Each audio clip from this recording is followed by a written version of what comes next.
Welcome back, America. It's Hugh Hewitt in the ReliefFactor.com studio inside the Beltway, joined now by United States Senator Tom Cotton. Good morning, Senator. Hey, Hugh. It's good to be on with you, and happy belated Veterans Day to you and the extended Hewitt family. I know y'all have a long record of military service that goes on to this day. So the Hewitt family, like so many families, military service is kind of a family business. It is. It's not my family. It's the fetching Mrs. Hewitt's family. I'm just a civilian. But, yeah, up and down we do, and I'm glad I celebrated it yesterday and just talked with Ryan Mannion in the last segment. And I'm glad you're on and remind people of that. Senator. And I did. Well, before we go on, I just say, the Semper Fi Fund show is always a highlight of mine. I'd encourage everyone to support that great organization. And November 11th may be Veterans Day, but November 12th is always a great day to remember that we should honor our veterans every day. Absolutely. Now, let me tell you about November 12th as well, that we've got a big Supreme Court case today to be argued about the Dreamer program. It's an executive order program. That which is created by executive order can be withdrawn by executive order. I don't think this is a close case. Do you, Senator Cotton? Well, it ought not be, Hugh. As you said, Barack Obama simply created the Deferred Action Program for these young illegal immigrants by executive order.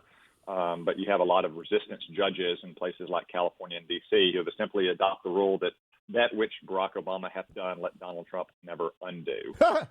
But in the realm of real law, without resistance judges carving out special Trump exceptions to longstanding precedent, obviously one executive order can be undone by the next. This is not to say anything about the policy of the Deferred Action Program, Hugh. I supported legislation. In fact, I sponsored the president's own legislation last year that in return for assurances about building the wall and ending chain migration would have given legal status to many of these young illegal immigrants who came here as young children.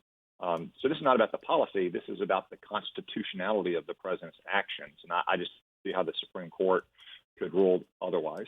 I don't either, and I think it would be useful and good for the country if they did it in about a day. There are history books that are full of cases where the court moves expeditiously. This is one to lay down that rule. That which is done by executive order can be undone by executive order.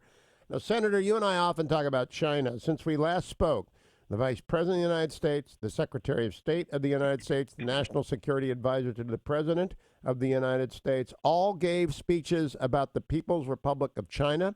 They all were exceptionally tough. Your friend Mike Pompeo is joining me tomorrow to talk about his. Are we at a turning point?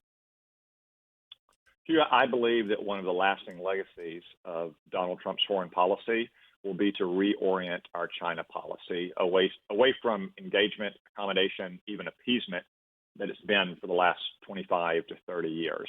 Henry Kissinger has said that the true test of the foreign policy is whether it has bipartisan durability over the ages. That's one example, for instance, of why the Cold War policy of containment and ultimately victory under Reagan was so strong, as it started with Truman, but it continued under Eisenhower and presidents of both parties. Our bipartisan policy of accommodation and appeasement over the last 30 years has obviously failed, but the president has laid the groundwork, I believe, for a new generation of a policy that recognized China as the military, the economic, the diplomatic and political threat that it is. Now, Senator, I had dinner last night with one of the leading educators in the United States. I mean, he is terrific. Eric leads a bunch of public charter schools, and they emphasize Western civilization, and it's a wonderful organization. He doesn't think they need to offer Mandarin. And I said, you can't defend the West unless you understand the people who might threaten the West. I don't think we have to have a war with the People's Republic of China, but I think we have to educate students the way we used to educate them about the Soviet Union. Do you agree or disagree? I agree, Hugh.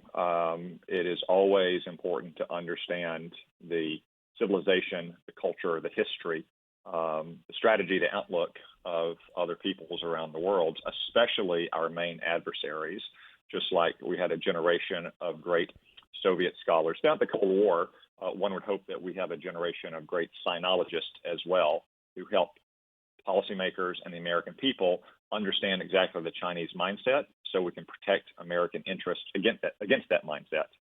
Now, understanding that mindset, I think, means learning Mandarin. Now, I'm doing my best to backfill by reading Michael Pillsbury and Graham Allison, rereading Dr. Kissinger. I'm not going to go off and learn Mandarin, but it would certainly help if our schools got serious about this. Well, Hugh, I'm sadly monolinguistic, and some of my critics might say I don't even master one language. But, well, you're from Arkansas, so you have two. Mandarin learning Mandarin certainly is a hard thing, but it's a very valuable tool. It's just like learning Arabic if you're thinking about the kind of the threats that the world faces. So it's a great thing that we have educators out there who are trying to encourage students to learn more foreign language. I regret that I'm monolinguistic. I wish I had mastered languages. I tried. I had great teachers, but it just didn't take in my mind. But it is an important part of understanding a different civilization, a different culture, to be able to read and to think in the language of that culture. 30 seconds, Senator. Is the president getting soft on Huawei, or is he still listening to you? I believe the president recognizes that Huawei and other Chinese telecom companies pose a real and genuine threat to our security, to our privacy in their internet backbone business. Put aside their handset business where they sell cheap smartphones around the world, but letting Huawei build the next generation of telecom networks would be very dangerous for our privacy and security.